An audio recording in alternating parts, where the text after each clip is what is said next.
I too want to echo my welcome to the Maltese delegation here this morning. I visited Malta this year during the summer, and I have to say it's the most beautiful country, and if you haven't been there, please go. So, Leader, today I want to raise an issue regarding the Covid-19 inquiry. At the end of August, both the UK and Northern Ireland established independent Covid-19 inquiries examining the response to the pandemic levelled by Boris Johnson's Cabinet and the Northern Ireland Executive, respectively. Ireland is nowhere to be seen. Why is this country's leadership so afraid of accountability? I first raised the issue in this chamber as far back as July of last year. I knew then that the far-reaching and sweeping measures being adopted by the government at NEFIT's suggestions order would demand further retrospective appraisal and critical analysis. I reiterated this call for an inquiry in January of this year, and we finally got the Taoiseach and the Taoiseach to smell the coffee and address the matter, with the Taoiseach, amid much hemming and hawing, making a promise to carry out an evaluation of how the country managed Covid-19. 8 months on, that pledge seems to have been given the old Irish political treatment of "don't mention the war," hope that people will forget and sweep it under the carpet. After all, we're in a cost of living crisis now. Why learn from one crisis when we can jump straight into another?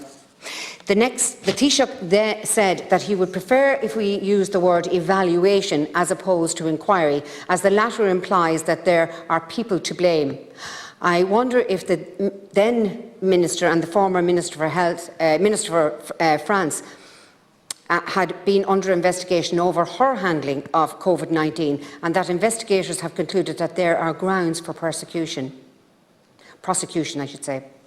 Only in Ireland could the government implement 2 years of rolling lockdowns, restrictions and various other direct interventions into the lives of the public, only to turn around and say that no one is responsible for that.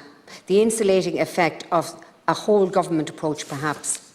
The UK inquiry is fast set to become the largest statutory inquiry in British legal history, with 20,000 submissions passed last month. The Chair has told government departments to protect evidence, including WhatsApp messages, from destruction. Probably too late for that here. Postponing the establishment of our Covid-19 tribunal serves no one but those who fear it. And what would they find, and ignoring the need for it? Completely would be an abject failure on the part of the government and an insult to the Irish people, who deserve answers based on hard, cold facts, now that the cobwebs of Covid spin and narrative building have fallen away. There are questions that need answered, and I'm not sure if even Ireland's carpet is big enough to conceal the past 2 years. Our Covid inquiry needs establishing.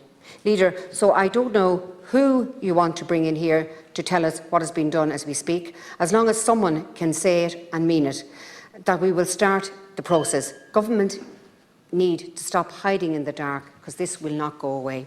Thank you. Senator Keogan spoke this morning around the need for a Covid inquiry and that there is yet to be a date set. I might suggest to the Senator a commensurate matter to the Minister for Health might be the route to get a date for that, and there's certainly no fear of accountability in terms of government action on Covid. I think we've fared extremely well in comparison to close neighbours.